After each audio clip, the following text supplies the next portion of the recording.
In this video, I'm going to be using some additional chemicals like lime away and liquid wrench, which is a type of penetrating oil in order to remove a aerator from a faucet. The reason I'm doing this is because this aerator has been on the faucet so long that it's gotten a lot of encrusted material in there. And I'm using both lime away and some liquid wrench in order to unfreeze it.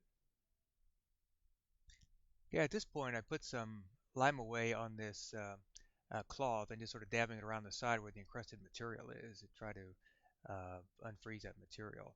I previously put some of the penetrating oil on there and let it sit for about 30 minutes or so, but then I followed up with lime away because I figured it probably couldn't hurt because of the level of encrustation on there. Then after a few minutes I decided to take the handle of a screwdriver and sort of bang on the sides of the aerator in order to release it from the faucet. When you have a aerator that's old and been on there for a while, even putting those chemicals in there could use some additional help. So banging it with the side of a screwdriver handle like that, which is plastic, doesn't really do any damage, but it at least puts some vibration on the bottom of the aerator and seems to help quite a bit in loosening it up.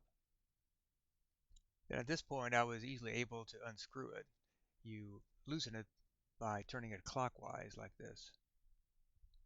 There's a small black washer in there, and it turns out that the plastic faucet piece actually got stuck up in the faucet. That's what this little white item is here, and it goes into the aerator on top of the little black washer.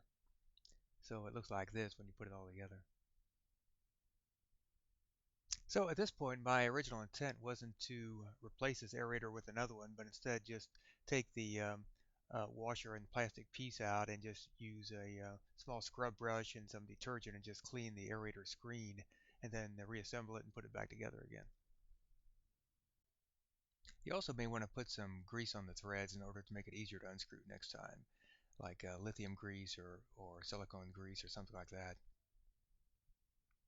Now, if you find that you can't loosen or unloosen by hand, you could always use a specially made type of plumber's wrench with a rubber molded piece in the center, which is specially made so it doesn't scratch the aerator. I know a lot of videos have been made and they use pliers on these other videos, but I kind of like to use something like this because if it's too tight to actually unscrew by hand, at least this is a good alternative.